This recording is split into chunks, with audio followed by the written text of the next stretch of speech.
Hello and welcome to episode number 13, lucky number 13, of We're Just Talking About It. This week we continue our conversation with Munim Deen about what it's like being a Muslim in America. Munim was born in Bangladesh and moved to Oklahoma at the age of 8 years old.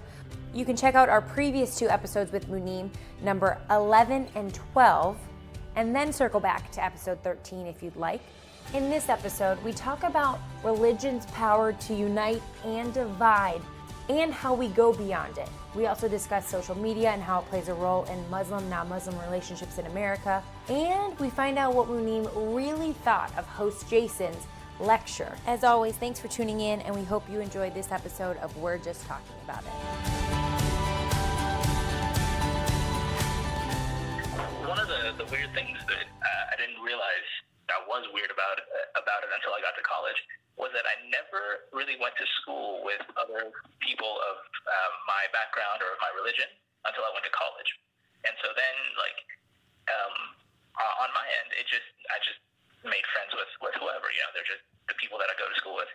But I didn't realize until I got to college, with so many more students of all different types, that it seemed like people just tend to congregate together on like shared religion and ethnicity. And I'm not saying that's a bad thing, but that's just something that I noticed, And I don't know, I hesitate to say it's a bad thing across the board, but it almost seems like both people who associate with one another based on religion or who refuse to associate with someone based on their religion, it almost seems equally bad, You're just limiting yourself to a certain group of people, and I don't know that that's really conducive to anything. I think that's a good point. It's funny. I was just teaching today over at my college, and I went to grab a burger between classes. Very American. And I was prepping for class, looking on Facebook because that's what professors do now. But I looked around my cafeteria, and I was sitting in the students' cafeteria, and I looked at every group. There was 15 different groups of kids. I counted them because it was kind of neat to me. And we live in pretty rural North Carolina area. This is not super urban. We don't have a lot of big schools around here, so it's not a super cosmopolitan place. But every group I looked at, there were people of different ancestry sitting together, every single group, except the two kids that were on their laptop by themselves. Every group was people of different backgrounds. You could tell just by looking at them, their family heritage and ancestry was different. And they were, just laughing. We're getting ready for a hurricane, but they're just laughing and having lunch and goofing off. And I'm with you. I think the more exposure you have to people who aren't just like you, usually the healthier you are mentally as a human being, because you're open to it. You're not segregating yourself, and you're not, choosing to stay away from certain people. You take life and whoever comes into it as you see them. Yeah, and I completely agree with you. I think that's a really good way to put that. And I always like to tell people that my life is almost a series of happy accidents, right? That kind of got me to where I am. And so one of the things about, a lot of my stories come back to Oklahoma. That's home for me. But based on where we lived, and again, we lived where we did because it was close to where my parents studied and worked, my nearest school was actually probably in one of the most exclusive square-mile residential areas in Oklahoma City proper. Granted, we didn't live there. We lived quite a bit out, but that was the nearest school. And because of how the district boundaries were drawn, obviously the kids from the neighborhood went to school there, those who didn't go to private school. But it also reached out to a Section 8 housing development, so kind of a low-income area. It also reached out to the Vietnamese, traditionally Vietnamese part of town, refugees who came after the Vietnam War. So I literally, my first experience of going to school was like literally going to school with all kinds of people. Yeah, and that's pretty diverse. Yeah. Sorry? Yeah, very diverse setting. Yeah, it seems like such a unique way to grow up. Yeah. Mm-hmm. Mm-hmm. And so I didn't even have a concept of that people who look alike or who don't look alike or whatever, that might play into, who you choose to be friends with. Because literally, our schools, we were just friends with everyone. And so it was kind of an eye-opening moment until when I got to college, where there's more people of, every given ethnicity, that you tend to see a little bit of that. And I'm glad to see that, that seems to be less and less now, because that's, in general, I think, as you said, the more people you spend time with that's different from you, the better off you are. Yeah, everybody should have a little anthropologist in them and just get around and study other cultures and other people. I mean, it can't hurt, and it will probably help. Exactly. I know, and Jason can correct me, but a lot of the reason why we started the podcast was that it's kind of a controversial thing, and there's a lot of sometimes hate and anger involved in this, and you seem to have such a unique perspective and kind of positive outlook. Do you have other, Muslim friends that you maybe don't feel this way, that you've tried to talk to them about it and have kind of a perspective that you have? And then even maybe just some of your American friends, do they ever discuss things with you that they're maybe not comfortable with, or I guess that kind of dynamic? Yeah, oddly enough, through Facebook. So I think this is because, Facebook adoption has increased over the years. And so when I was in high school, Facebook didn't exist, and it was just bare bones, and I was in college. And so now with, being able to share articles, people commenting on it and things like that, and I'm not shy about sharing my views on Facebook, not at all. So I think that brings me into contact with people who have questions and things of that nature. And, I sort of have a standing rule on Facebook that I'm not going to friend anybody who I don't know in real life. And so that it's a little bit of a bubble. But within that, I still have some good conversations about people who know me as a person and things of that nature. But I still have questions about my religion, and that's completely fine. I've always kind of treated religion as a private part of my life. So if you ask, I'm happy to share it. But it's not going to be one of those things like, "Hi, I'm Munim, I'm from Oklahoma, I'm Muslim." That's not how I do things. Religion, right. I think, is a private thing in general. And so as a result of that, I think a lot of people do have questions, especially after, I know you touched on this in, I think, one of your earlier episodes, is that ISIS, because of just cherry picking things from the Quran and then just broadcasting that, some people are convinced that that's all that there is, and I'm not a Quranic scholar by any means. So I'm the best I can do is look, read the whole thing. Don't just take just those two verses out of context. Read the verse before it, read the verse after it, and just with simple examples, you can see that it speaks of a specific nature. So there's that, and that's something that's still ongoing. And on the other end, not every person that's Muslim or that's an immigrant had it as lucky as I did. I'll be the first to say that. And just the fact that I overall had such a good experience, shouldn't diminish their struggles in any way. I know lots of people in less tolerant environments or just who didn't have a good experience and who may still not have a good experience. And so it's really hard to kind of square that away, because just because it didn't happen to me doesn't mean it didn't exist, but also didn't necessarily experience it firsthand. So I almost don't know what to say. I think the worst that's necessarily happened to me is maybe like a dirty look here or there, or like my wife and I were in Florida over Christmas break, and she's Muslim, and she wears a hijab, and so we were just kind of walking around doing our thing, and then we were in a crowded area, and so this guy was walking past us the other way, and he was like, "Hey, Merry Christmas." I'm like, random, but okay. And I'm like, I'm happy to be wished Merry Christmas, but I'm like, literally, there's thousands of people here, and you are wishing the only visibly Muslim couple a Merry Christmas. I'm like, and you want to give him the benefit of the doubt. Maybe he's just feeling the Christmas spirit, but you also wonder, what's he thinking? Yeah, he's definitely thinking provocatively. Yeah, it's somehow because we happen to be Muslim that we're somehow not, I don't know, believing of Christmas. Who knows? And I don't know. It's more of the war on Christmas things you hear. I'm gonna guess he probably didn't say it to the last Jewish couple that walked by that he could figure out we're Jewish. I'm sure he didn't fling out a Merry Christmas for the heck of it. Right, and but what I like is that your first thought is to say, I'll give him the benefit of the doubt. And I think that just really separates the power of positive thinking and maybe just taking the high road and maybe just giving people a little credit, and just I think it helps to shape our experiences and our relationships with people. And I think that's your just outlook and perspective, I think, is really refreshing, and people could learn a lot from that just in general. Well, I appreciate you saying that, but my idea has always been if you wanted to, you could get mad about anything, literally anything. And so I don't enjoy being angry, so I just, I suppose, reserve my anger for when it will do some good. Because it's not like I'm going to go chase him down and be like, "What did you mean by Merry Christmas?" That's not going to go anywhere. So it's what you can do, and that's what it is. And I think sort of if you step back and kind of take that refreshing outlook kind of thing, sort of on a macro level, and I know this is a bit of a clumsy segue, so hang with me, but one of the things I think that many people in America, not just Muslims, but many people in America sometimes think about is differentiating like American society and what it's like to live in America with sort of the things that various administrations and various governments do in terms of foreign policy outside of America. And so, if we're being honest, it is a little bit hypocritical, like what the values we espouse here at home versus some of the things that we do abroad. And sometimes trying to explain to people who don't live in America, but whose experience of America is certainly external events, that what happens in the world doesn't necessarily reflect what it's like within America.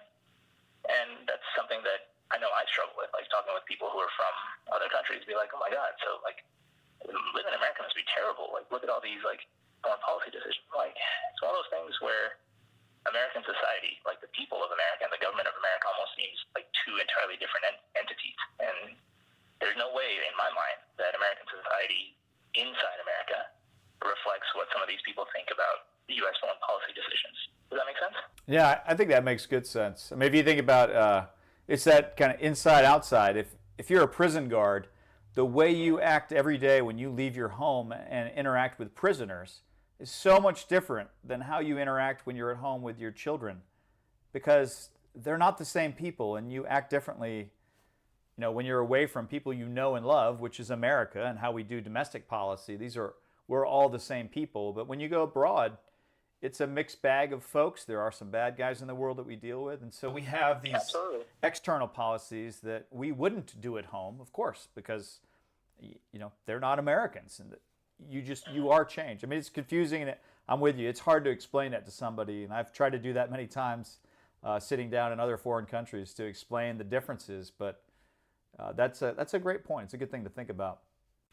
Yeah, and again, like I've always said this from the get-go. I think we had this conversation, Jason, when we first met. Is that trying to explain to people that, and this seems trite, but that don't have an idea of the freedom in the legal sense in America, you know? Like, there's no state religion. There's no, state policy against criticizing the leader, whatever it may be. And in a lot of places around the world, not just Muslim countries, but, particularly in Muslim countries, like, neither of those two things exist. And not to mention freedom of the press and all these other things, and just not having those things is almost a non-starter for a conversation until you get over those concepts. Yeah, that's true. Yeah, freedom of religion and freedom of speech make us very, very different in America than most other countries. You mentioned Munim, how we first met. I think that might be instructive for people who haven't sat through one of my classes or discussions. I travel the country and I talk to different people, and my audience is usually non-Muslim, and I'm trying to explain to them the basics of Islam. So here you are, a Muslim young man who's lived in America for a long time, he's practicing Muslim. What were you thinking when I walked in the room to talk to you this summer in your class? What was it like for you? Sure. I'm happy to go into that. So, okay, I'm not going to lie. I don't think I've told you this part of it, but when, it was just a short 2-week seminar, and we had the list of speakers sent out to us so we could prepare and whatnot. So when I saw that, I'm like, oh no, this is probably what you're used to. It's like, just some random person talking about Islam. All right, who is this guy? And so I Googled you. I Googled him, like, who is this Jason Houck character? And so then I found out a lot of your readings, and it led me through your chronological con. I'm like, oh, wow, this is pretty cool. So this is completely different from what I was expecting. I mean, I'll admit that freely. And then once you came, and I'm like, okay, well, if what I found on Google, and as we all know, everything on Google has to be true, right? Exactly. Right. It's on the internet. I know. But I'm like, well, if everything I found out on Google is true, this should be a pretty interesting talk. And then once you got going, I'm like, okay, this is exactly what I came to expect from reading about what you do. So I thought it was phenomenal. And I try to explain that to people. We have freedom of speech in America, but there is a weird bent in America. There is a suspicion that if you're not Muslim and you're talking about Islam, you're doing it because you must hate Muslims. And like you said, if you've done any research on who I am, I have a lot of Muslim friends all over the world. I'm not doing this because I hate anybody. I'm trying to get people to talk about religion so they can drop the hate for no reason and actually understand each other, maybe have some empathy and tolerance. So I appreciate, and I'm glad, I'm glad we got to talk after the class. And I do look forward to getting out to Oklahoma, because I think the more friendships we have in working on projects like this, you had a great experience. You understand the power of education about religion and understanding each other's religions and the difference that makes if you can get beyond religion to friendship. And that's a huge leap. Yeah, and I think, religion is one of those things that's always, as you know, difficult to talk about, because for some people it's such an emotional issue. It's such a core issue of who they are. And I don't know, certainly, everything good about me in some way comes from my parents. They had a formative effect on me growing up. So I don't know whether it's what they their take on religion, or maybe it's their sort of scientific background, but I've never really had an issue with looking at religion in objective terms. And, I think my ultimate conclusion or stopping point, I think, is that ultimately belief in any religion almost requires the suspension of logic. And, religion and logic sometimes just have to exist side by side, but separately. And so that just means that, religion can exist sort of in its own space and doesn't necessarily have to be brought into anything. But again, not everybody feels the same way about that as I do. No, that's a really unique perspective. I was going to ask you, do you have advice, or what would you tell people as far as how to look at religion objectively? But you kind of explained it. I mean, that's a really unique way to put it. Yeah, so I'm not a philosopher, or trained in critical theory or critical thinking. But one of the classes that I took in high school was called Theory of Knowledge. It's part of the International Baccalaureate program that I studied under. And one of the things I remember is that, essentially, I'm paraphrasing the teachings a little bit, but it's basically that just because someone says it doesn't mean it's true. And again, I know with religion that's a really, really touchy subject because ultimately we believe this to be the word of God or whatever your deity is. But I think the best way to look at religion objectively is not necessarily to look at it objectively, but to treat it objectively. And that ultimately it comes down to a relationship between you as a person and to your creator, or however you think of your deity. And it doesn't necessarily have to get in the way of your relationships with other people. If it helps you form relationships with other people, go for it. If you find communal religion or group worship to be conducive, hey, do you. But I think any time that you're solely using religion to not do something, or to not speak with anyone, or anything of that nature, even though you have no other objections, that's sometimes a little bit of time to step back and be like, well, is this really the thing to do? And notice I leave it there just because I don't know that I have a set of procedures to tell people. It's something you just have to put your own mind to it and kind of come up with what you want to do.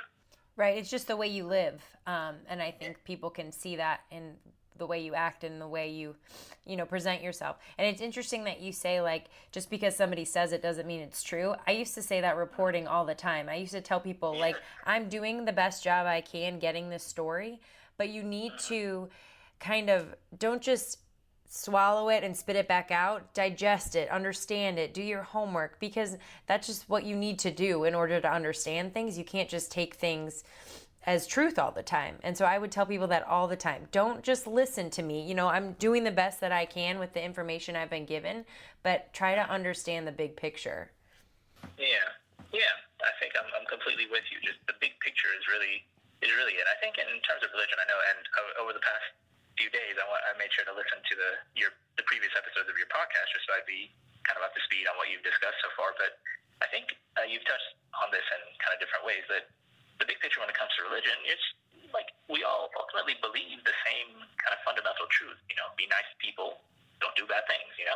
And beyond that, it's all detail. And I think, particularly when it comes to this is going to sound heavy, but particularly when it comes to Muslim, non-Muslim relations, I just encourage everybody to keep an open mind. Yes, you may be meeting someone of a different religion. It's maybe a religion that you've heard a lot about on TV, but ultimately you're meeting another person. And I don't know a single person anywhere on the world who doesn't respond to politeness and friendliness, you know?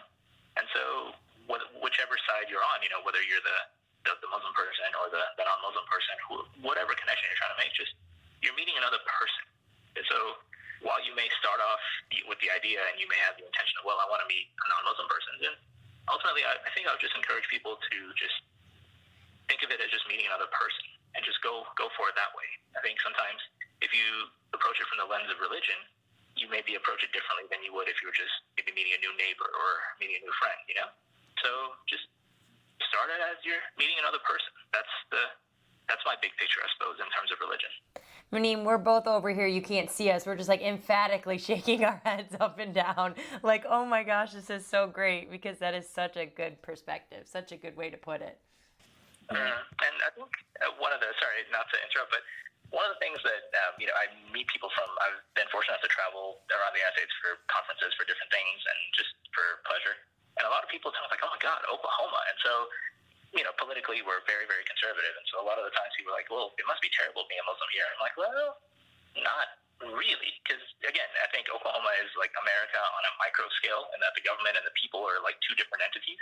And yes, one of our state representatives is particularly famous for saying crazy things about Muslims and how we're like a cancer and things of that nature. But again, I've lived here. I have never, not once, genuinely had a bad experience in Oklahoma. That's a pretty impressive statement for someone at your age, and I lived in the deep South. I lived in Alabama and Georgia and the Carolinas.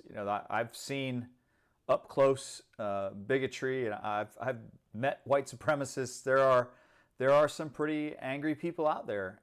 So I mean, that's pretty impressive. Good for Oklahoma. Right. Maybe, again, not to throw shade on the rest of Oklahoma, but maybe I should qualify that by I've always lived in Oklahoma City, so I have no idea what's happening. Right. Good for Bricktown. In the other 76 counties, but here in Oklahoma, in Oklahoma City, in my daily life, I can proudly say that these are some of the friendliest people you could ever meet. And on that positive note, we will wrap it up for this week's episode of We're Just Talking About It with our guest, Munim Deen. Please stay tuned for episode number 14, where we wrap up our conversation with Munim and we discuss the media and the portrayal of Muslims in America. Thank you again for taking the time to listen to We're Just Talking About It. We know it's a difficult conversation to have, and we're really glad you're here to listen and have a conversation with us. Be sure to find us on Instagram at We're Just Talking About It. We'll catch you next time.